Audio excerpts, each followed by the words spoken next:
네가 사랑하는 외아들, 그 녀석을 잡아서 나에게 바쳐라.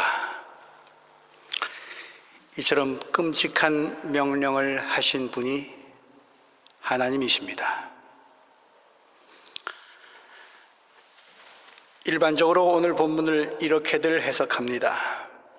이 시험은 아브라함의 순종을 확인하기 위한 시험이었고, 아브라함은 그 시험을 통과했다고. 그러면서 아브라함의 절대적인 순종을 미화하고 칭송합니다.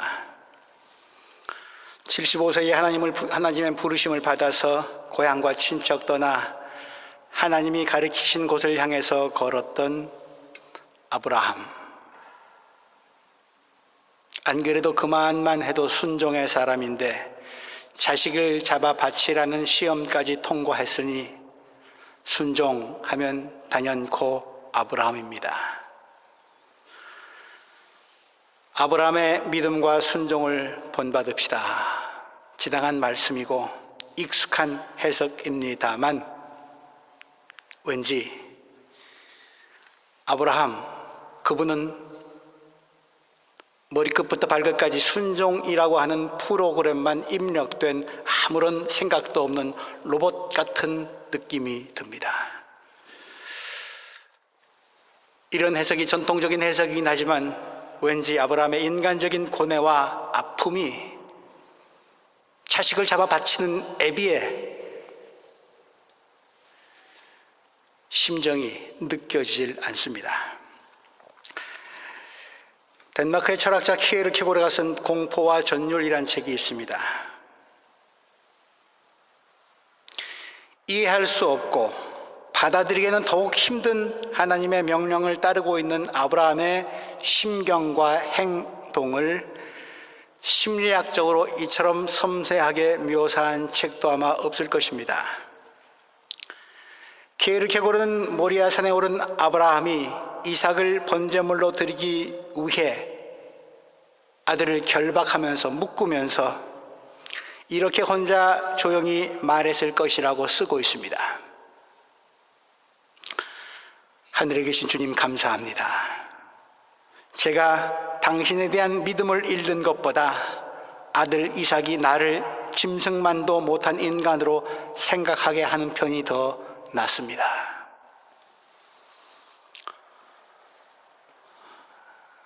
가히 순종의 절정판 해석이라고 할 수 있죠. 키에르케고르는 칼을 들고 아들 이삭을 죽이려 한 아버지 아브라함의 행위를 조금 어렵게 이렇게 표현합니다. 윤리적인 것의 목적론적인 정지. 말하자면 아브라함 한층 더 높은 목적을 위해서 인륜, 보편적인 윤리를 정지시켰고 그것을 넘어섰다. 더 높은 목적이란 하나님을 위해서이고 동시에 아브라함 자기 자신을 위해서이다. 하나님을 위해서라 하면 하나님이 그의 믿음을 그렇게 증명하라고 요구하셨기 때문이고, 자기 자신을 위해서라 하면 그 증명을 자신이 수행하기 위해서이다. 이러할 때 윤리적인 것들은 유혹이 되고 하나님의 뜻을 따르려는 그를 방해한다. 키에르케고르의 믿음 깊은 성찰을 존중합니다. 한술 더 뜨는 분도 계십니다. 그리스 철학자 필로는 아브라함은 자식을 잡아 바치라는 하나님의 끔찍한 명령을 듣고도 안색 하나 변하지 않고 명령을 이행했을 것이라고까지 확언하고 있습니다. 저는 그래서 묻지 않을 수 없습니다. 차원 높은 믿음의 경지에 이르면 인류는 무시되고 보편적 윤리마저 짓밟게 되는가? 믿음과 순종이 깊어지면 점점 더 비인간적으로 되어 가는가? 오늘의 우리의 본문은 아브라함의 믿음과 순종, 그것만을 칭송하기 위해서 쓰여진 것인가? 의심할 수밖에 없는, 뭐라고 하셨어요? 라고 다시 되물을 수밖에 없는 이 명령에 담긴 하나님의 뜻은 과연 무엇인가? 오늘 말씀은 충격적인 것만큼 해석이 어렵기로도 유명합니다. 그만큼 다양한 해석이 있습니다. 몇 가지 해석을 소개합니다. 종교사회학적인 해석은 이러합니다. 아브라함이 겪은 시험에는 당시 고대 사회에 만연했던 사람을 잡아 바치는 인신희생, 제사, 종교를 거부하는 인도주의적 저항 정신이 담겨 있다. 이스라엘의 하나님은 사람 잡아먹는 일을 좋아하시는 반인륜적 신이 아니다. 괴물이 아니다. 이스라엘의 종교 또한 그러므로 반윤리적 종교가 아니다. 이스라엘은 그러한 반인륜적 희생 제사를 동물 희생 제사로 바꾸었다. 오늘 본문 13절에서 보듯이 이삭 대신 숫 양이 제물로 드려지고 있지 않습니까? 이것은 종교사적으로도 매우 큰 의미가 있습니다. 심리학적인 해석 또한 있습니다. 아브라함에게 아들을 바치라고 명령한 것은 하나님이 아니라 아브라함의 마음속에 있는 잘못 심겨진 비뚤어진 하나님 이미지다. 왜곡된 하나님의 반인륜적 명령을 실천하려고 했을 때 천사가 급히 막아선다. 그리고 천사는 아브라함에게 진정한 하나님의 모습을 가르쳐 주고 있다.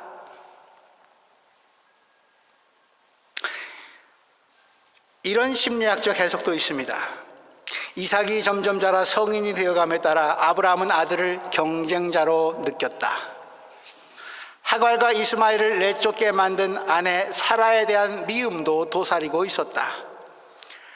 그리고 아들에게 자리를 뺏길지도 모른다는 불안감, 아내가 감싸고 도는 이삭에 대한 증오로 불편한 심기가 발전되고 마침내 아들을 거부하고 죽이려 했다. 부활과 관련된 해석도 있습니다. 믿음장으로 알려진 히브리서 11장의 말씀입니다. 여러분도 오늘 받으신 주보 오른쪽 면에 실려 있습니다. 아브라함은 시험받을 때 믿음으로 이삭을 바쳤습니다. 더구나 약속받은 그가 그 외아들을 기꺼이 바치려 했던 것입니다. 일찍이 하나님께서 아브라함에게 말씀하시기를 이삭에게서 네 자손이라 불릴 자손이 태어날 것이다 하셨습니다. 하나님께서는 이삭을 죽은 사람들 가운데서도 되살릴 수 있다고 아브라함은 생각했던 것입니다. 그러므로 비유하자면 아브라함은 이삭을 죽은 사람들 가운데서 되받은 것입니다. 우리가 존경하는 종교개혁자 마틴 루터도 히브리서 기자와 견해를 같이 하면서 이렇게 말하고 있습니다. 아브라함은 마음속으로 이렇게 생각했다. 내가 이제 목 졸라 죽이려고 하는 이삭, 언약의 조상이다. 하나님이 주신 언약, 그것은 진실되다. 진실된 만큼 내 아들은 영원히 살 것이고 또한 상속자가 기어코 될 것이다. 그렇게 되기 위해서 지금 죽는다 해도 죽지 않고 도로 살아나리라. 수천 년 전의 믿음의 조상의 마음속을 어떻게 그렇게 잘 헤아렸는지는 존경이 갑니다만, 아브라함의 심경, 그렇게 당당하게 아들을 과연 죽였을까 싶기도 합니다. 그러나 다 이런저런 모든 해석들, 특히 아브라함이 부활까지 내다보고 있었다고 생각한 히브리서 기자의 믿음의 경지는 높습니다. 그러나 저는 오늘 인간적인 측면에서 이 해석이 얼마나 성서학적으로 올바른지는 모르겠습니다만 인간적인 측면에서 아브라함의 심경을 헤아리면서 묵상해 보고 싶습니다. 1절 말씀, 이런 일이 있은 뒤에 아브라함 나이 추측건대 한 120살쯤 가까웠을 때입니다. 늙은 나이, 고향 떠나 40년 또 돌았습니다. 험한 일도 부끄러운 일도 많았지만 고비고비마다 용케 넘기면서 여기까지 왔습니다. 이젠 약속의 아들 이삭도 얻었고 이스마엘, 하갈, 사라, 이삭 간에 얽힌 가정 불화도 해결했고 이웃 종족과도 평화롭게 지내게 되었습니다. 바로 그때 생각지도 못했던 무서운 시험이 시작됐습니다.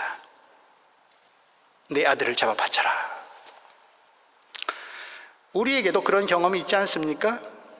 고생하면서 그동안 이룬 것들이 이제 조금씩 싹이 나고 보이기 시작할 때, 이젠 좀 먹고 살만하다고 느껴질 때, 내 수중에 있는 것들, 그것이 재물이든 자식이든 명예이든 권력이든 이제 내 마음대로 할 수 있다고 여겨지는 것들이 손에 잡힐 그때 진짜 무서운 시험이 시작되지 않던가요? 너희 아들, 네가 사랑하는 외아들 이삭을 데리고 모리아 땅으로 가거라. 내가 너에게 일러주는 산에서 그를 번제물로 나에게 바쳐라. 잘 아시다시피 이삭은 아브라함이 100세, 그의 아내 사라가 90세에 얻은 아들입니다. 생리적으로는 아기를 낳을 수 없었던 부부에게 하나님이 주신 선물입니다. 창세기 20장에 보면 사라와 하갈, 이삭과 이스마엘 사이에 불화가 생기자 아브라함은 하갈과 이스마엘을 내보냅니다. 가정의 평화를 위해서. 자손에 대한 약속만 있었지 구체적인 표징이 없어서 고민하던 아브라함과 그의 아내 사라가 많은 갈등과 번민 끝에 얻은 첫 자식 이스마엘인데 어찌 그에 대한 사랑이 아비 아브라함으로서 없었겠습니까? 많은, 그럼에도 이스라엘을 집에서 쫓아낼 만큼 아브라함에게는 이삭, 그는 사랑하는 자식 그 이상이었습니다.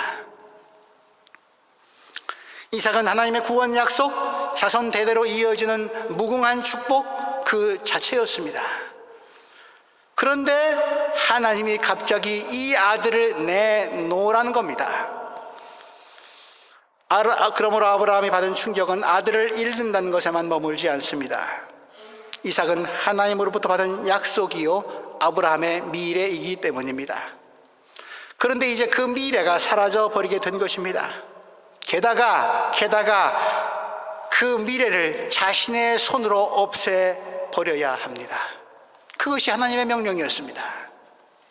하나님 스스로 먼저 약속을 해놓고 갑자기 없었던 것으로 하자고, 취소하자고 하십니다.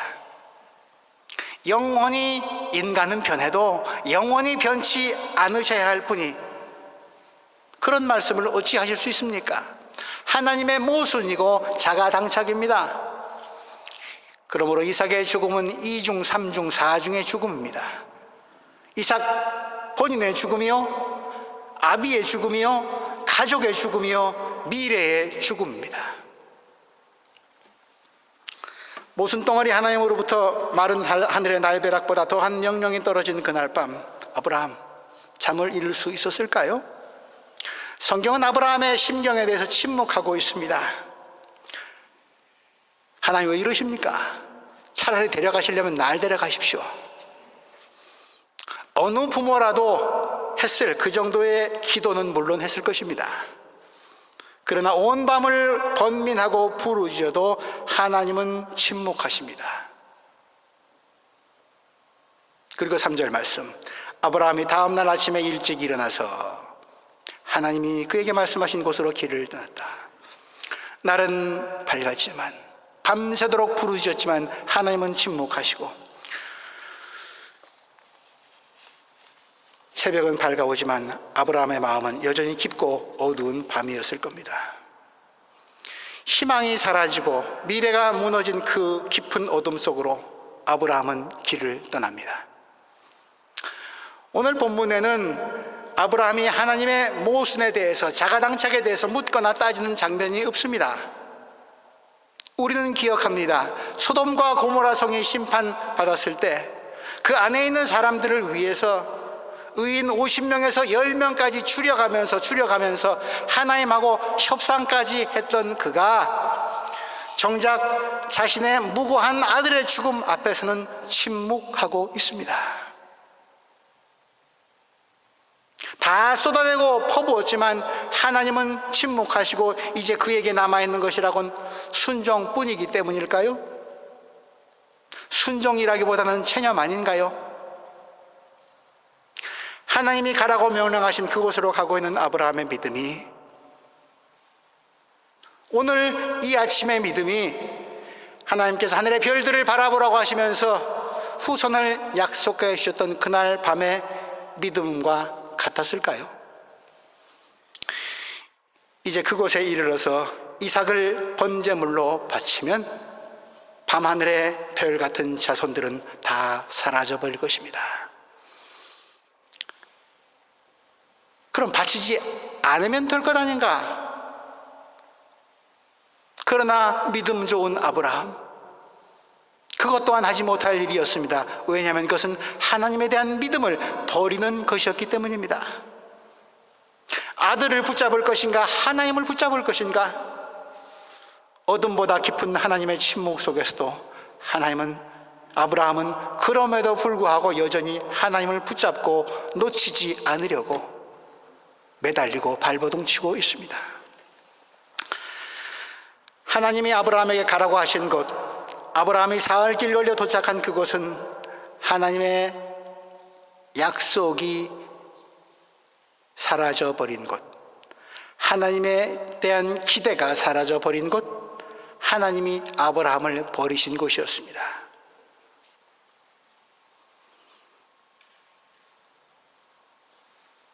지리학적으로 모리아 산이라고 합니다만 그 산, 오늘 모리아 산에서 나의 하나님 어찌하여 나를 버리셨나이까? 그로부터 수천 년 뒤 외쳐졌던 골고다 언덕의 절규가 들려오지 않으십니까?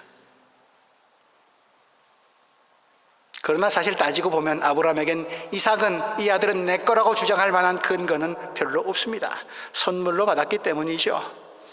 그러므로 엄밀히 말하자면 아브라함이 하나님께 버림받은 그곳은 아브라함이 하나님으로부터 받은 약속을 도로 하나님께 되돌려 드린 것이기도 합니다. 아브라함의 항복이요 자기 포기였습니다. 이것이 그가 이삭의 목에 칼을 들이대는 순간 주님의 천사로부터 들은 말씀, 내가 너희 아들 너의 외아들까지도 나에게 아끼지 아니하니 네가 하나님 두려워하는 줄 내가 이제 알았다 라는 말씀을 풀이할 수 있는 열쇠인 듯합니다. 모리아산에 도착한 부자지간의 모습과 오고 가는 대화는 독자들의, 관객들의 가슴을 너무 아프게 합니다. 6절, 아브라함은 번제에 쓸 장작을 아들 이삭에게 지우고 자신은 불과 칼을 챙긴 다음에 두 사람은 함께 걸었다. 그 비극적 사건이 이제 곧 일어날 산 부자지간에 함께 갔던 일행을 뒤에 두고 침묵 속에 걷고 있습니다. 아버지도 아들도 느낌이 오고 갔을 겁니다. 그러나 침묵입니다. 하나님의 침묵, 아버지 아브라함의 침묵, 아들 이삭의 침묵. 사건 현장에서 주인공들 서로 간에 엮어내는 침묵에 관객들의, 독자들의 심장은 쪼그라듭니다. 더 이상 침묵을 못 견디겠다는 듯 이삭이 침묵을 깨뜨립니다. 7절 말씀, 아버지. 아브라함은 화들짝 놀라며 대답합니다. 얘야, 왜 그러느냐? 이삭이 묻습니다. 불과 장작은 여기 있습니다만 번제로 바칠 어린 양은 어디 있습니까? 이삭은 가장 아픈 곳, 정곡을 찔렀습니다. 아브라함에게 드디어 올 것이 오고 말았습니다. 자식을 잡아야 하는 애비는 이때 어떻게 대답해야 합니까?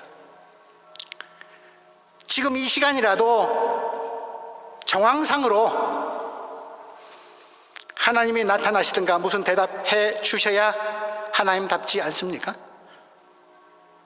그러나 가장 밝게 또렷하게 이 사건의, 이 번제의 의미를 드러내 주셔야 할 그분 하나님은 계속 숨어 계시고 침묵하십니다. 하늘도 산천초목도 다 밝은데 하나님만 유독 어둡습니다. 아브라함 자신이 죽고 싶게 만든 이 칠흑 같은 어둠, 그 어둠을 하나님이 만들고 계셨습니다. 늘 사랑과 자비를 베푸시면서도 결정적인 때는 자신을 감추시는 하나님, 그런 하나님을 아브라함은 지금 만나고 있습니다. 우리도 그런 체험 있지 않습니까? 가까이 계신 듯 하면서도 필요할 땐 너무나 멀리 계신 하나님. 하나님의 침묵과 어두움, 그것이 아브라함이 겪은 최고의 시험이었습니다. 그러나 아브라함은 그 침묵과 어둠에서 물러나지 않았습니다. 회피하지 않았습니다. 어둠을 주신 하나님, 어둠 가운데 숨어 계신 하나님, 그 속으로 더 깊이 들어갑니다. 어둠의 하나님께 더 매달립니다.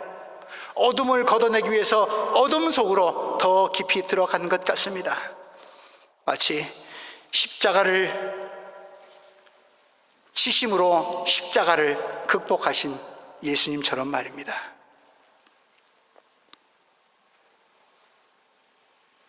이삭의 물음에 대한 아브라함의 답변이 이 최고로 어려웠던, 힘들었던, 고통스러웠던 시험 문제에 아브라함에서 낸 답안지라 생각합니다. 8절, 얘야 번제로 바칠 어린 양은 하나님이 손수 마련하여 주실 것이다. 사실 이게 아브라함의 솔직한 심정이었죠. 좀 어떻게 좀 해주세요. 그리고 다시 침묵. 두 사람이 함께 걸었습니다. 아버지의 대답을 아들은 어떻게 그 뜻을 알아들었을까요? 그렇게 모리아산 정상에 오른 부자지간, 이제 아들 이삭이 제물로 바쳐지는 순간입니다.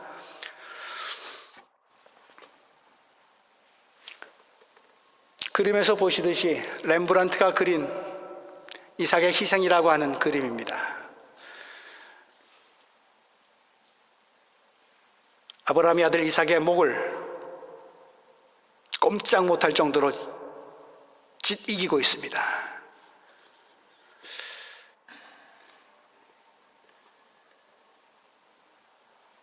이삭이 어린아이로 대부분의 그림에 묘사되어 있지만 성경을 읽어보면 이삭의 정확한 나이를 알 수는 없지만 추측은 할 수 있습니다.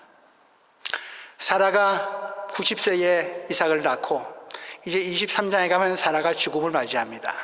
127세에 죽습니다. 그러니 이삭은 37살까지는 되지 않았겠죠. 물론 그것은 확실하죠. 그리고 하갈과 이스마엘과 갈등을 겪고 나서 아브라함은 그들을 집 바깥으로 내보내고 또 본인의 거처도 옮깁니다. 브엘세바로 옮기고, 그러면서 정착하는데 시간이 꽤 걸렸을 것 같습니다. 오늘 본문에 의하면 모리아산까지 사흘 길, 돌아오기까지 결국 했으니까 왕복 엿새, 그것을 걸을 만큼 이삭은 성장했습니다.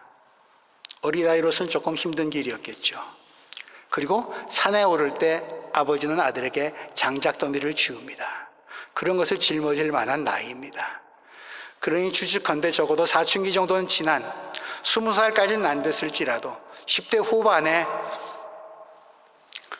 이제 성인이 곧 될 그런 정도의 나이로 보입니다.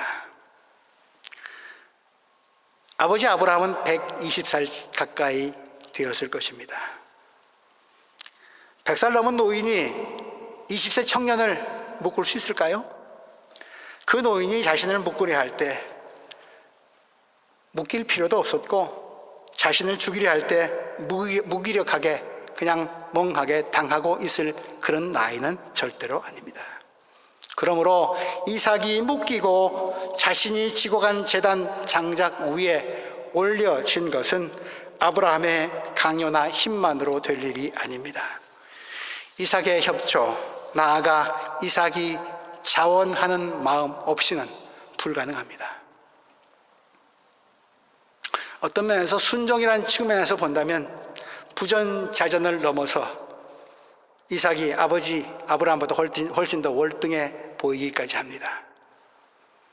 제물로 바쳐지고 있는 이삭, 아니 스스로 자신을 제물로 드리고 있는 이삭은 누굽니까? 그의 심경은 어떠했겠습니까? 많은 이 본문에 대한 해석이 있지만 이삭의 관점에서 이 본문을 해석하고 있는 글들은 찾기 어려웠습니다.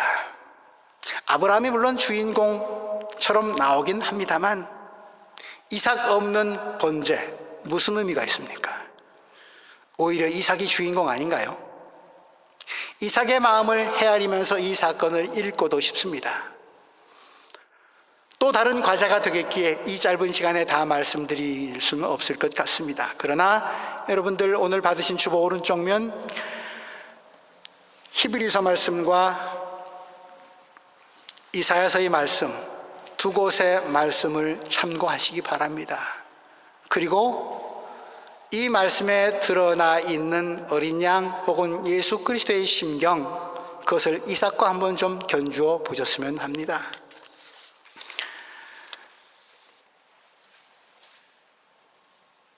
히브리서 말씀, 그는 아드님이시지만, 히브리서 5장 8절입니다. 아드님이시지만 고난당하심으로 순종을 배우셨습니다.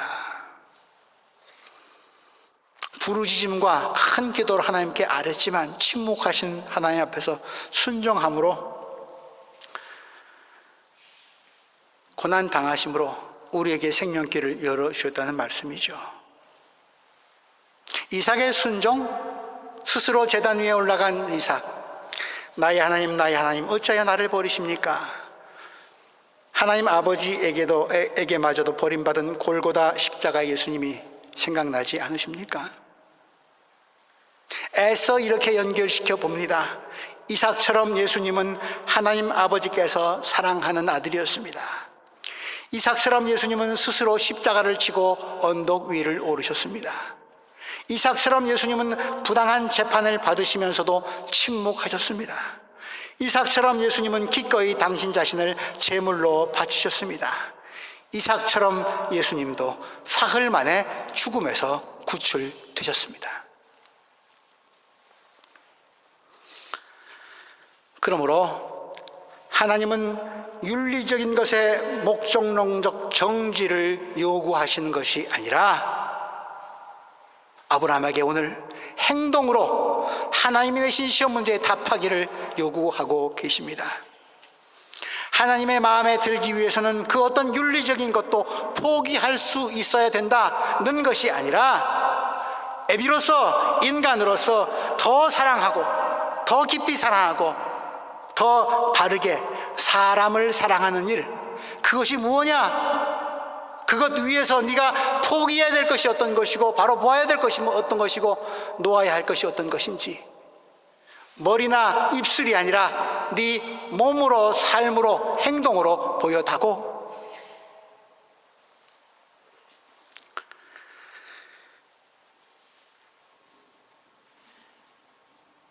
무자비한 하나님의 질문이고 요청이었지만 아브라함은 이해할 수 없지만, 그러나 끝까지 하나님께 매달리면서 인생의 벼랑 끝에 섭니다. 이제 아들 죽이면 그 다음 아버지 뭐 할까요? 자기도 죽지 않겠습니까? 그 상태로 어떻게 아내를 찾아 집에 가겠습니까? 아들도 죽이고 자기도 죽을 판입니다. 그때 그 순간 천사가 그를 붙듭니다. 그리고 뭐가 보입니다. 그가 불식간에 아들에게 했던 말, 하나님이 손수 마련하여 주실 것이다.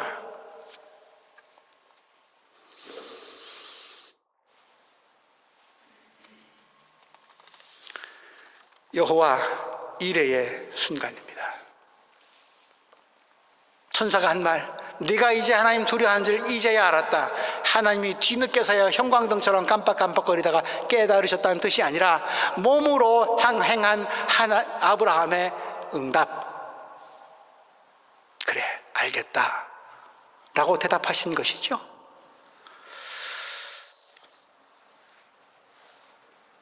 하나님은 아브라함을 절벽에서 떠미신 것이 아니었습니다. 산 너머를 바라보게 하기 위해서 하나의 산에 오르게 하셨습니다. 미래를 다 빼앗아가는 듯했던 말씀과 명령은 더 나은 미래를 보여주시고 확신하게 하기 위한 것이었습니다. 하나님께서 아브라함에게 사랑하는 아들, 아브라함이 결코 놓치거나 잃고 싶지 않았던, 꼭 움켜쥐고 있어야만 하는 것을, 그래야만 당연한 것을 제단 위에 풀어놓아라, 올려놓아라 라고 하신 것은 그에게 움켜쥐면 얻을 수 없는 새로운 생명과 새로운 미래를 보여주시기 위함 아니었을까요? 선물로 받은 것들, 그것을 내 소유로 착각하고 집착하려 할 때 하나님은 오늘 우리에게 모리아산으로 올라가거라 말씀하십니다. 인류가 권력으로, 이념으로, 경제로, 무기로, 군대로, 폭력으로 스스로를 절대화시키려 할 때 하나님은 자신을 어둠 속으로 숨기십니다.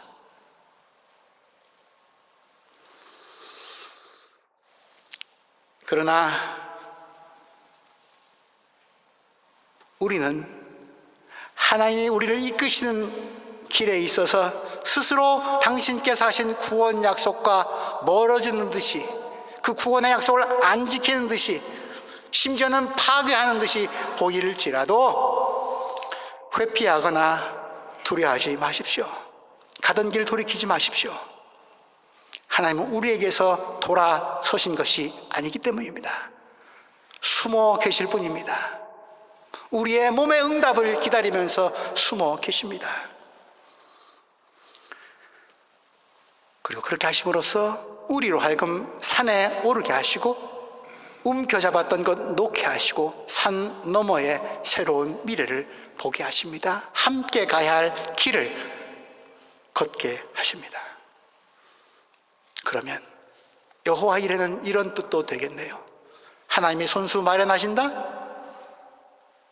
어둠 가운데 빛이, 침묵 가운데 소리가, 이 차디찬 냉엄함 가운데 따뜻한 위로가, 섬뜩한 명령 속에 엄마 품 같은 온기가 담겨 있다.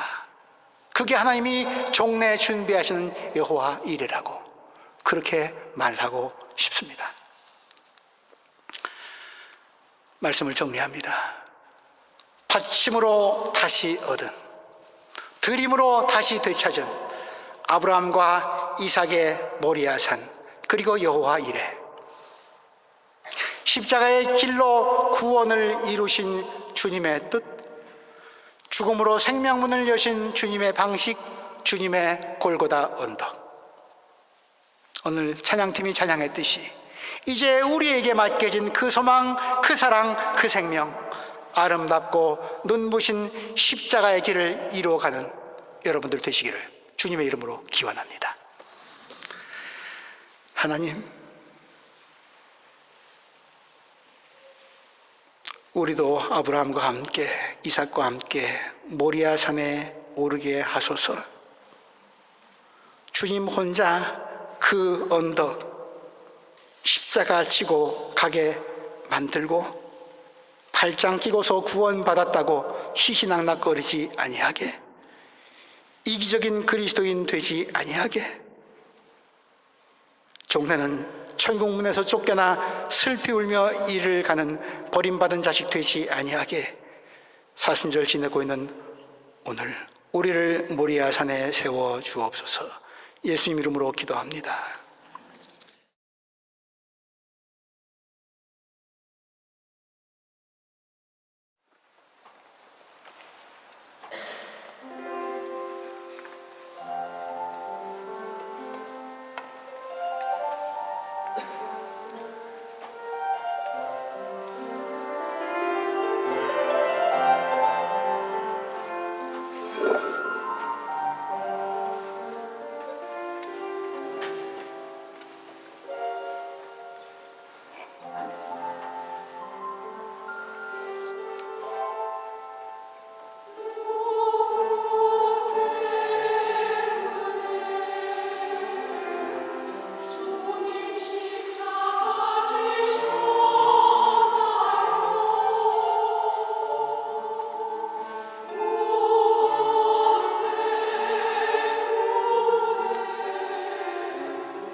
사랑